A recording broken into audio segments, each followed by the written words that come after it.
Hello, I am author H.L. Brooks, also known as Heather, founder and co-organizer for the Right Women Book Fest. Our other co-organizer is author Cardyn Brooks. Welcome to one of our virtual panels for the Right Women Book Fest 2025. I would like to welcome you to the Writing Nonfiction from the Heart Journals, Spirituals, and Devotionals panel for this year. Our panelists today are Jaleesa Hanicki, Dr. Reverend Dr. Elizabeth Wiggins, and Jenya DeLima. And we are happy, very happy, to have Patti Ross as our panel moderator tonight. Patti graduated from Washington, D.C.'s Duke Ellington School for the Arts, American University, and Keller Graduate School of Management. Retiring from a career in technology, Patti has rediscovered her love of writing and shares her voice as the poet and spoken word artist Little Pie. Her poems are published in various literary journals and anthologies. Patti's poem Indemnity was nominated for a Pushcart Prize. She is the founder of EC Poetry and Prose Collective and co-publisher of the indie press Fallen Tree Press, a press exclusively for poetry chapbooks. Welcome, welcome. And I'm just going to turn the mic right on over to the long-standing MC for the Right Women Book Fest, Patti Little Pie Ross. Thank you. Thank you so much, Heather. I'm so thrilled to be here, and I'm so thrilled to meet the rest of our panelists. I was reading some of the bios today. I know we'll show those on the tape, and so thank you all for participating too, because it's quite a list here of folks that we have. So thank you so much. I guess I will start with Janae. Or Jenya, I'm sorry, Jenya. And one of my questions for you is, when you hear the phrase writing from the heart, and I think given your background, what does that mean to you sort of personally with the work that you do? So I do a lot of coaching for writing devotionals and then editing devotionals. And so for me, it means finding something that you believe is spiritually true, but you're also writing from a place of vulnerability and honesty, much like you would with a memoir, but you're combining that with something that helps the reader find spiritual growth. Okay. Dr. Wiggins or Liz, as you so graciously allowed me to call you, what are your thoughts on that in terms of writing from the heart? Because I know as a minister, I'm sure you probably have a unique perspective on that. Um, it's interesting because one of the first books I wrote was When My Heart Hears from God. So writing from the heart is an integral part of everything that I write and put out. It's where you get your best sense of wording and phrasing and spirituality when you allow your heart to take part into it. A lot of my writing it's begun um, through my heart listening to music. And so without heart into it, my writing misses something.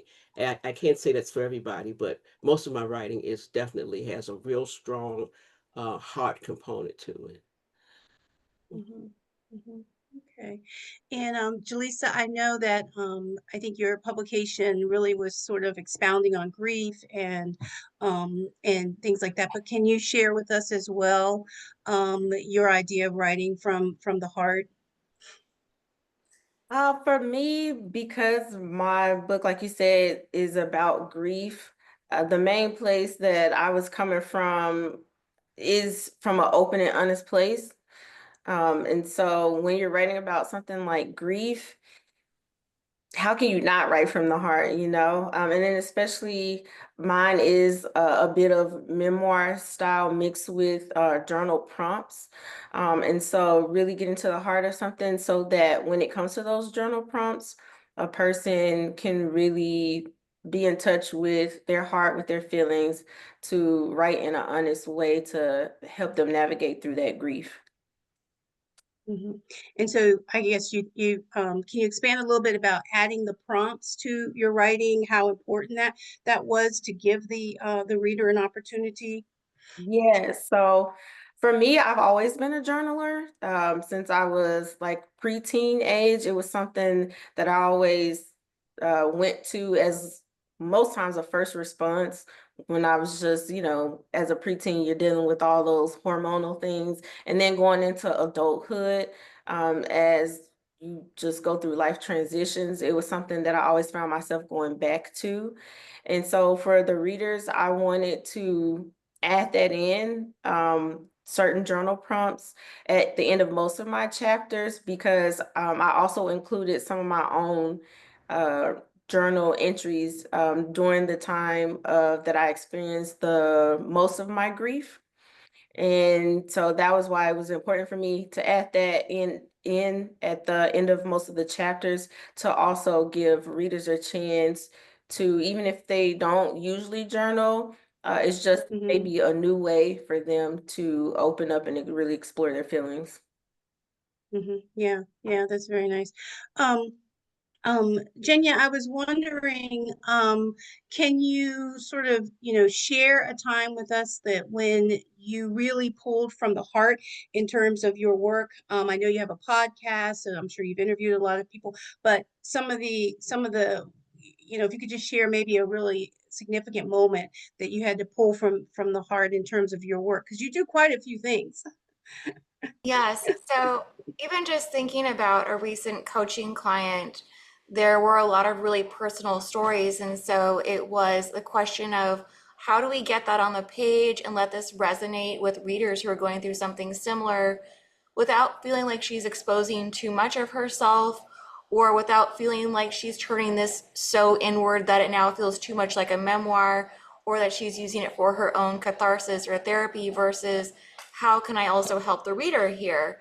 And so usually when I have those sorts of moments with my authors, I end up sharing something as well, because how can you not? It's sort of that emotional reciprocity. And the same thing with the podcast with certain guests who are on there. There have been moments that do end up being cut. I know there was a couple of moments where I cried because I was so touched by what they were saying. I think one time she was talking about, speaking of grief, talking about pet loss. And as you can all see, my dogs are right here glued to me, and it was something that just hit really hard at that moment, and I cried. And so I felt like that was, I mean, what's more honest and coming from the heart than that unbridled emotion that you can't hold back? And the same thing when someone talked about, I think, losing her daughter.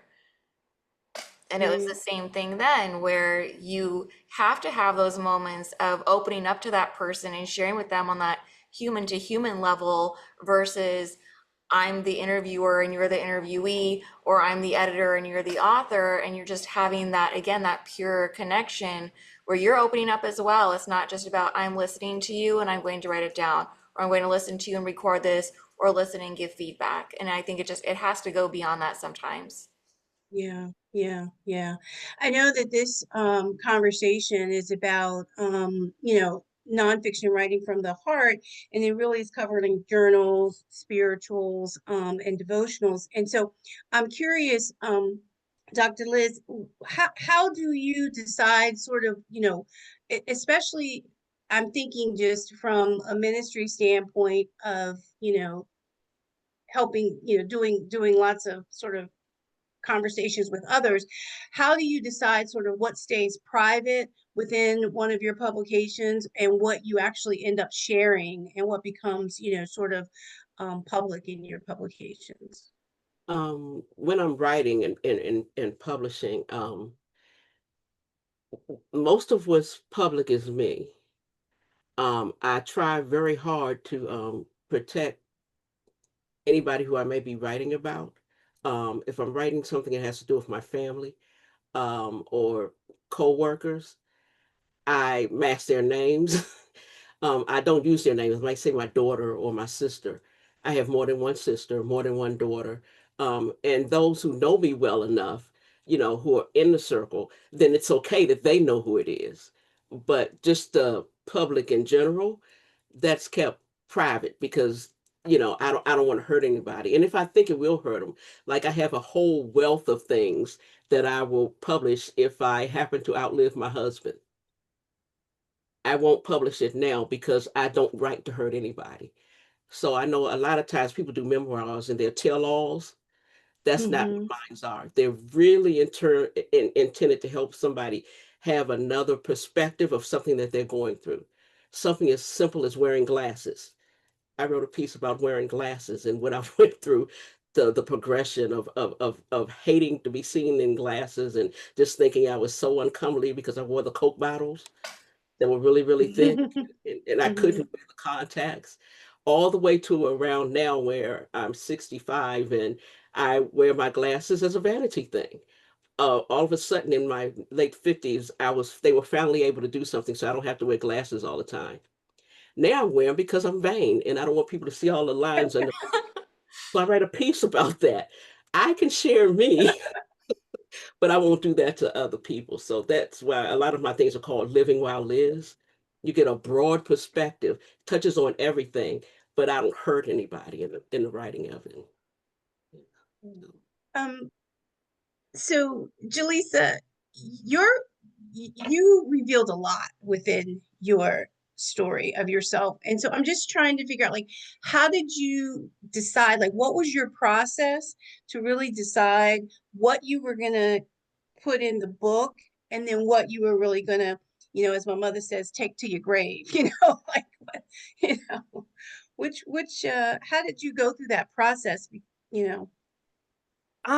Yeah, it's definitely a process because kind of like what Miss Elizabeth or Dr. Elizabeth said about not wanting to hurt others. And since it was such a sensitive subject, surrounding the death of my mother, wanting to make sure that I wrote strictly from my point of view, because this is the experience that, like my experience that I had with my mother, while also writing about other family members, but just making sure that I didn't project onto others. That was a part of my process of really kind of being like, okay, am I projecting here, or is this really just my experience and how I felt in this situation?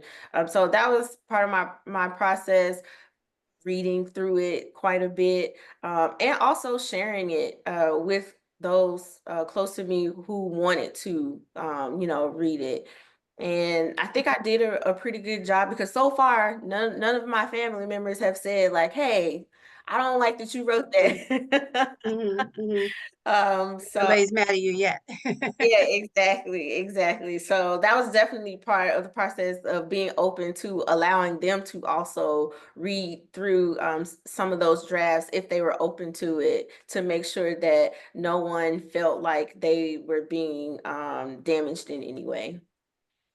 Mhm, mhm. So, Jenya, I was wondering, since you work with other people, as coach and all the other things that you do, how, do you recommend a process? Do you have something that's sort of already, do this, do this, do this, or how does that work for you when you're helping others to express themselves in a very vulnerable way on the page? It's very individualized based on who I'm working with, and I also want to make sure that I get to know them first a little bit.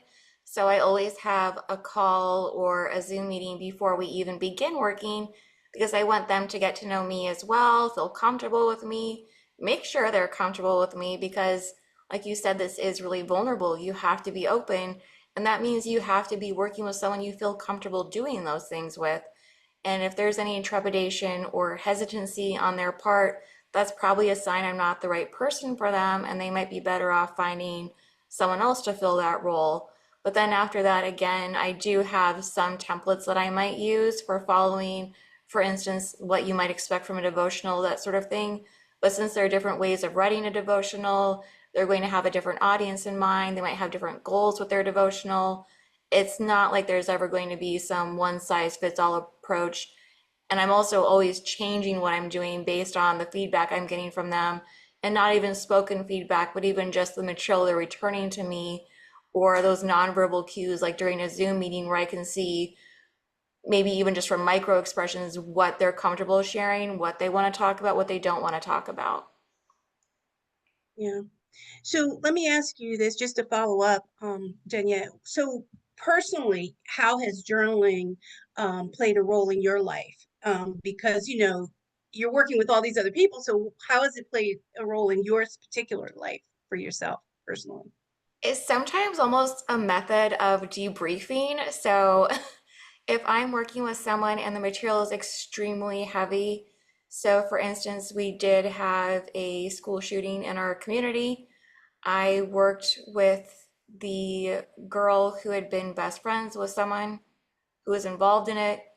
And since I knew a lot of these people closely even before writing it, I had to take a lot of time for myself. I had to stop frequently. I don't even want to say it was, well, yeah, it was self-care because I had to process everything too. It wasn't like just jumping into, let's say, editing a contemporary romance. And it's not just that the material itself would have been hard if it was fiction or if it had been nonfiction still about people I didn't know, but having it as part of my community and those memories tied to it and everything else that came along with it, it was sort of like I was going through my own process of reliving it and grieving it and coming to terms with it and saying, okay, this has changed me in this way, and this is what I'm going to do about it now, while also helping her and guiding her through writing and editing. Yeah. Yeah.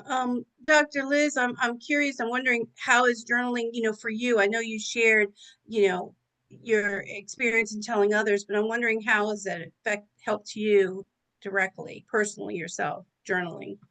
Um, for a very long time, journaling was my way to just work through so many things. It was my first experience with coming face to face with my faith. When you're a young child, you don't, at least for me, I really didn't have a real concept of what uh, Jesus Christ, which is my belief, and what all that faith meant. But outside in the world, I wasn't bullied, but I was made fun of uh, quite a bit, so much so that I didn't want to really be seen. Um, and so journaling gave me a way to write all my feelings down in the book or on paper some kind of way. So it's cathartic, It helps me work through. When I went to seminary, we had a place where sessions where we had to learn how to be the wounded healer. There's a book by Nguyen. He talks about being a wounded healer, where you learn how to deal with your wounds so that you can help someone else with theirs. So it's not that I go through exactly the same thing that you go through, but because I've gone through something, I can at least empathize with you no matter where you are, and then I can get down into the dirt. Part of that is writing things down. And from time to time, I go back and I reflect on what I wrote before. I'll pull it out again and I'll look at it and I'll say, well, this is where I was then. This is where I am now. And sometimes the writing changes and I can go back and put more insight into something I wrote a while ago.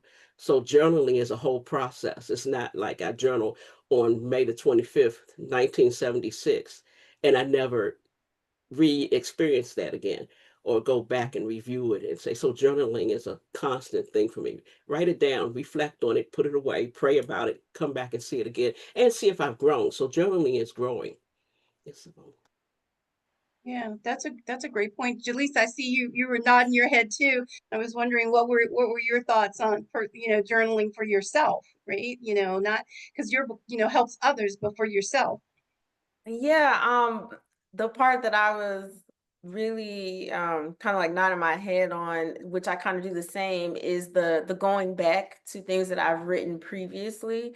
I find that in the journal process, it's great to be able to, because you have a written account, it's great to be able to go back to see where you were. I find it's really helpful for me to see how far I've come from certain situations, or maybe sometimes to see how far I have not come. And it's kind of like that reality check sometimes. So yeah, like I fully believe that journaling is so cathartic, as has been mentioned before. It's very helpful and healing in a lot of ways, because sometimes when you don't necessarily want to talk to someone else, or you don't necessarily have the words to say out loud, the great thing about journaling, at least for me, is that I can be as messy as I want to be when I'm trying to get things out, and my mind and my thoughts are so jumbled up. It helps me to untangle in a way. And I think that that really lends itself to being able to help anyone in whatever process that they're going through. Yeah, yeah. So so it seems like that, writing sort of in itself, the journaling in itself is sort of a spiritual process. Um, and so what I was going to ask all of you all, and we can start with Jenya, since I'm sort of going just around the around the clock here. So what challenge then does it become to, take something that is a deeply personal spiritual experience and then find the wording and what have you to share it with a public audience, right? How do you do that? Or have you thought about, because I mean, especially in your case, because you do podcasting. So at some point, you have to turn someone's spiritual experience, if not your own, into a public um, discussion. Yeah, so even with my coaching clients, one of the very, very first things we do is identify our audience. And then I go beyond that. So not just who is your audience for, let's say, this devotional, but what is your goal with this devotional? What do you want them to come away feeling or knowing? Or what transformation do you hope occurs for them? And so then that becomes the guiding factor in everything that's included and how it's written. And I also impress upon them the importance of having a personal application for the reader. So sometimes, like has been mentioned before, that might be including journal prompts that go back to that material, or a call to action, or maybe some insightful questions that will keep them thinking about whatever it is that they've read long after they've read it. So even though the author is including a very personal story, they're linking it to the reader in some way. And it might be even something as basic as, perhaps you too have had an experience where this and this happened to you, or you were left feeling this way. And then some questions might follow after that. Yeah, thank you. So Dr. Liz, is writing a spiritual practice? Yes. And I was trying to think of an instance when it's not. I do believe that, yeah, I'm thinking, I take a creative writing class right now also, right? And everything in there is the same thing. It's that same process. It's definitely spiritual. I think because I have been called to share my spirituality in everything I do, no matter where I am and what I'm doing, including in this moment right now. Um, I can't get away from it, you know. Uh, my God and I worked out a relationship where he goes everywhere I go. He's in everything that I do. So when I am writing, it's completely spiritual, you know. If I have a writer's block, I kid you not, and I can't get any words down on the paper, I turn on my gospel music or my classical gospel music or whatever it is, and the writing flows. Everything that I do is extremely spiritual. And I got to a point where I have to be comfortable enough with myself. That's a faith process in itself, being comfortable enough to write things down. And then because God says if there's something in here that I'm getting you to put on paper, it's for other people to see. I've got to be comfortable enough with me. Doesn't mean my shyness has gone away. Because if you saw me someplace else, you probably would have wonder why I don't say anything. But God says share it. So I'm comfortable enough now to write about it, to talk about it, to have a website about it, you know. And so yes, come can't get away from the spirituality. Mhm. Yeah. So, like for me, my form of sharing is poetry and storytelling and performance, right? So I'm wondering, Jaleesa, you chose the journal sort of, form as a way of, of creating your book. And I'm just wondering, like, was that yours, how did that feel spiritually? Like, was that how you felt spiritually, bringing that to the public in that way, that story, in terms of how did you choose to make it, a journal, as opposed to, just writing a sort of everyday novel? I think it just was a natural choice for me. Once again, because journaling has been such a big part of my life, a running theme throughout my life. And then also because my mother, during her cancer journey, she kept a journal. And so being able to then go back and read through those journal prompts, read through how her faith grew stronger as she was going through the cancer journey. Um, Even she had video recordings, kind of like like a journal. And so being able to go back and listen to her process through her feelings, through just her own challenges and struggles that she was going with, I think that's definitely what prompted me. And because as I went through my grief process, journaling just came so natural to me. I really felt like, okay, if I'm going to, well, I knew that I wanted to share some specific journal prompts that I had. And I felt like that was a good way to also say to the reader, like, hey, I'm sharing a piece of myself through my journaling. Why don't Mhm, you take a chance and take the opportunity to also journal as well? mhm, mhm. Yeah, yeah. Um, Yeah, I was gonna, we were gonna talk a little bit about craft and process, but before we do that, I wanted to talk about devotionals, because Janae, you had said something that made me think about sort of you know, devotionals are different. They're not your sort of standard, uh, storytelling or prayer book or meditative book or what have you. So I was curious as to, how do you sort of see a devotional being structured so that it is also engaging to a broad audience? You can almost think of the entries as writing flash fiction or a short story, especially if you are going to put in that personal component, which I encourage authors to do, because otherwise you veer too closely to it reading like commentary, which is not the goal of a devotional. And so if you are including something in there, or even just your own personalized modern everyday life interpretation of a scripture, again, yeah, just think of it as flash fiction. You're still writing a piece, but it's going to not really be an essay so much as something that touches on your life and touches on the reader's lives. But usually there is going to be that little story in there. So it might talk about the time you lost your child in the mall, or the time when you received bad news, or the time when you felt alone and realized you weren't really alone. Something like that. But again, it's just going to be boiled down to that much shorter format. Mhm. Okay, yeah.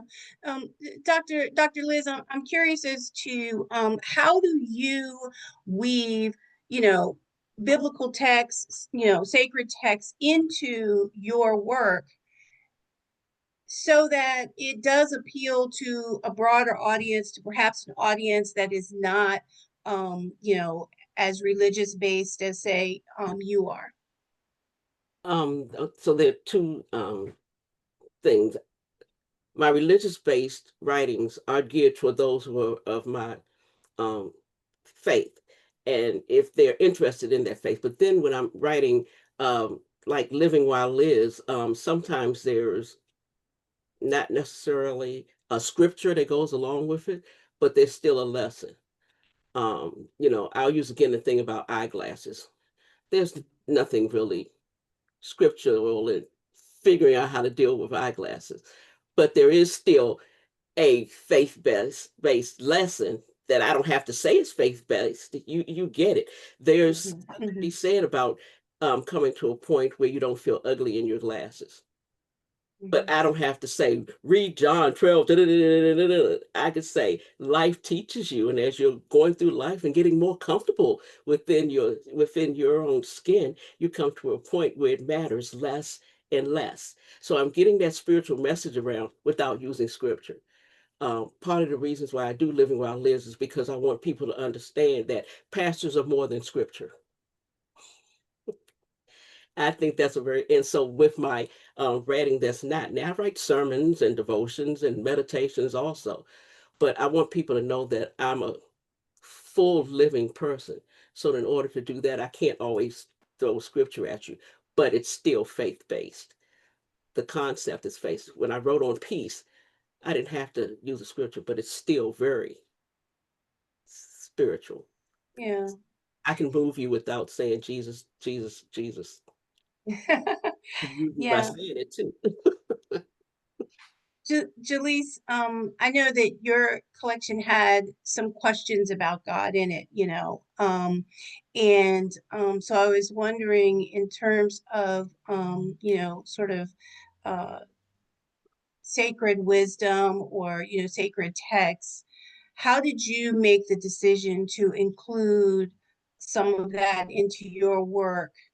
And also to really take the boldness of asking those questions. And I know it was your mom, who was sort of, interactive within that. But I'm just curious as to what made you decide to actually add that in, because some of those questions are very bold questions to say, do I blame God? Do I, for this? So the decision to add the scriptures, the faith, is simply that that's where it started. It started from a place of faith. And shortly after she passed, kind of like Dr. Elizabeth mentioned about her calling, it definitely was something that I know and felt was a call from God for me to write this down on paper, write your experience down, because going through it, it was like, okay, realized like I don't really hear people talk about their grief. I don't hear them talk about what work they've done to navigate this journey. And because of that, I really had to process my own faith, because I realized, like, a lot of my faith was based on my mother's faith.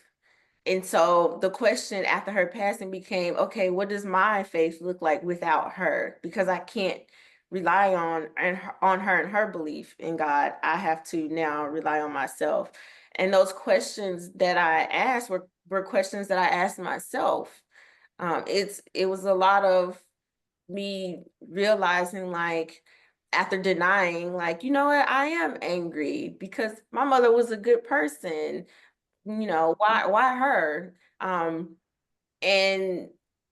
when certain things would come up, kind of realizing that I like having those uncomfortable feelings, like to say, like, I almost felt uncomfortable saying, like, I'm angry at you, God. Like, I don't like this. Like, why'd you do that? So as I processed through it, it was like as I was writing the book, I was also processing things. And then sometimes I would have to take a step back when I realized, oh, you know what? I need to take time and actually work through this, because how can I ask these questions and help someone else if I have not at least started the process of working through this myself? So that's where I kind of had the boldness to ask some of those questions. And that's why I use my faith and spirituality, because that's where it started. It simply started from my faith being called into question because of my mother's passing, and it was just something that I did not think would happen. So yeah. Well, thank you. Yeah, that's actually a great segue into my last question for everyone. Um, and I'll start with you, Jaleesa, since you're, still talking and on a roll. Like, what routine or practices now that you do to help sustain your spiritual and devotional writing forms? I know, myself as a poet, I have certain things that I do. I have, artist days and things that I do to pull, because I'm a social justice poet, to pull from things out in the community. But what routines and practices now help sustain you, particularly in your situation, because the sort of major event is over, and so what are you doing now to sustain you in writing your devotionals and your spiritual essays and forms? So one thing for me, honestly, I don't know that it's like a practice necessarily or routine, but I started going to counseling regularly for myself because I realized, hey, I don't know how to process this on my own. And because of that, I kind of took it upon myself, okay, maybe I need to go seek some help. And just from those conversations that I have with my counselor, the things that she prompts within me, it helps me to then go back and say, hey, you know what? I need to write this out a little bit more. Like that whatever particular topic may have come up in relation to my grief. And then now since having a child after my mom's passing, that also has kind of like spending that time with her, because I am a stay-at-home mother.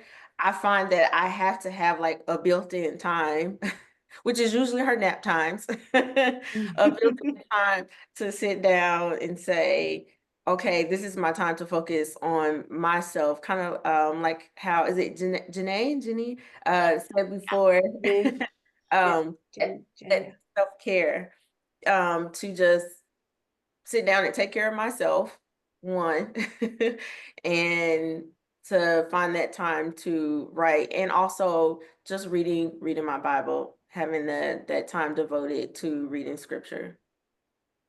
So, Jenya, I'm going to ask you that same question. And for both yourself and for your clients, right? Like, what practices, routines and practices do you yourself do, or you recommend to your clients to maintain their devotional writing, their devotional and spiritual writing? So it might sound like I'm encouraging people to do nothing but quiet time.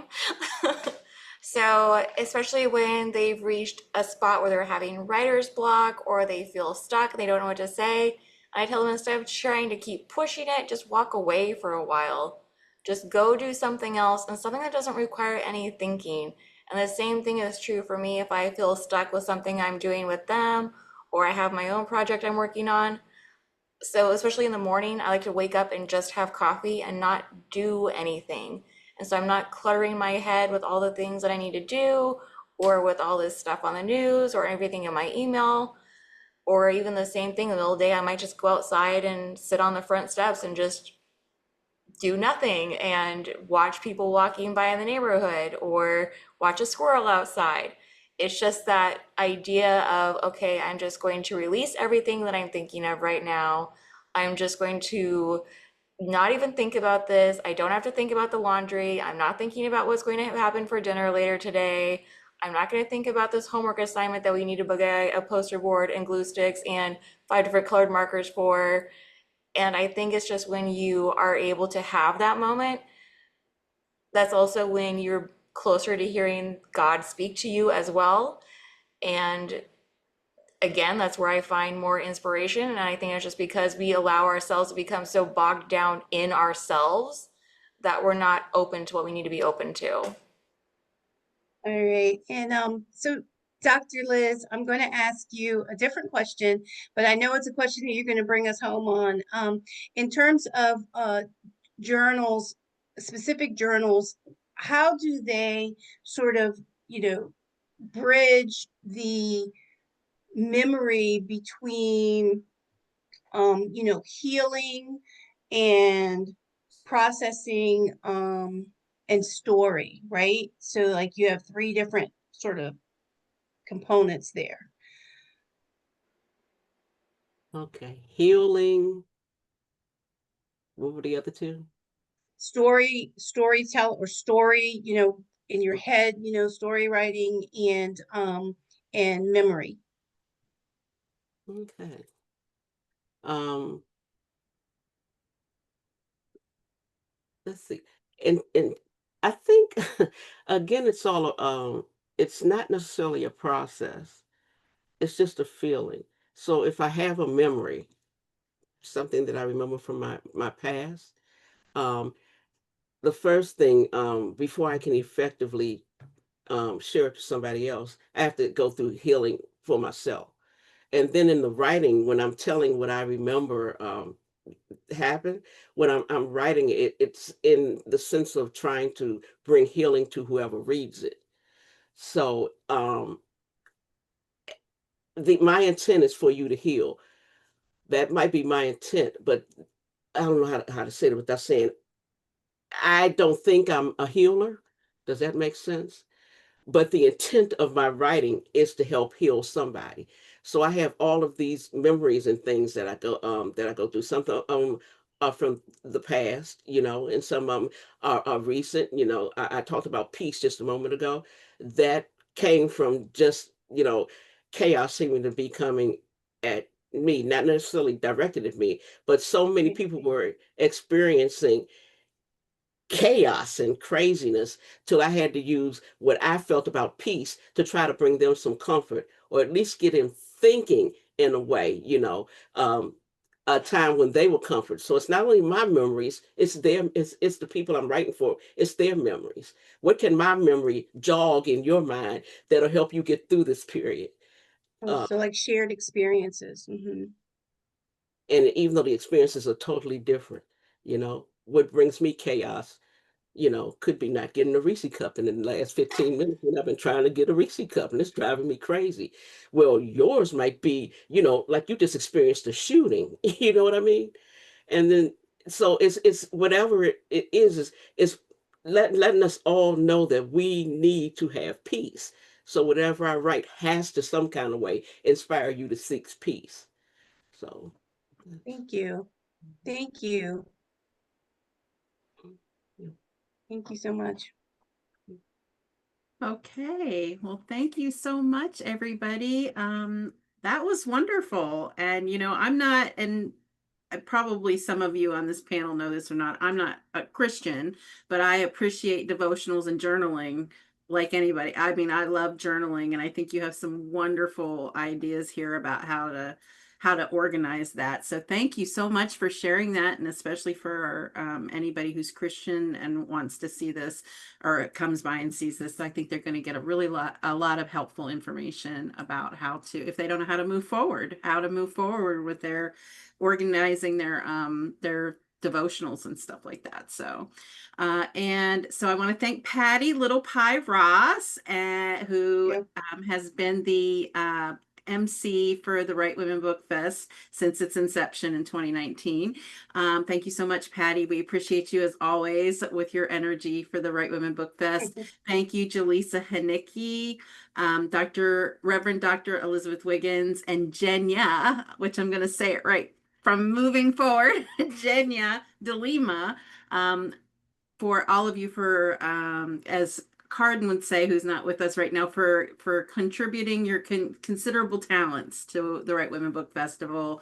You can find the Right Women Book Festival if you're seeing this on YouTube at therightwomenbookfest.org. That's WRITE. All the information is going to be down in the description of the video, and the links to these lovely ladies' websites and places that you can find them and where you can buy their books or book their services and things like that. So please support these women and get out there and write and organize your thoughts and do everything you need to do to be the best you that you can and work through whatever you need to work through. Thank you again so much. Bye-bye, everybody. Thank you. Bye.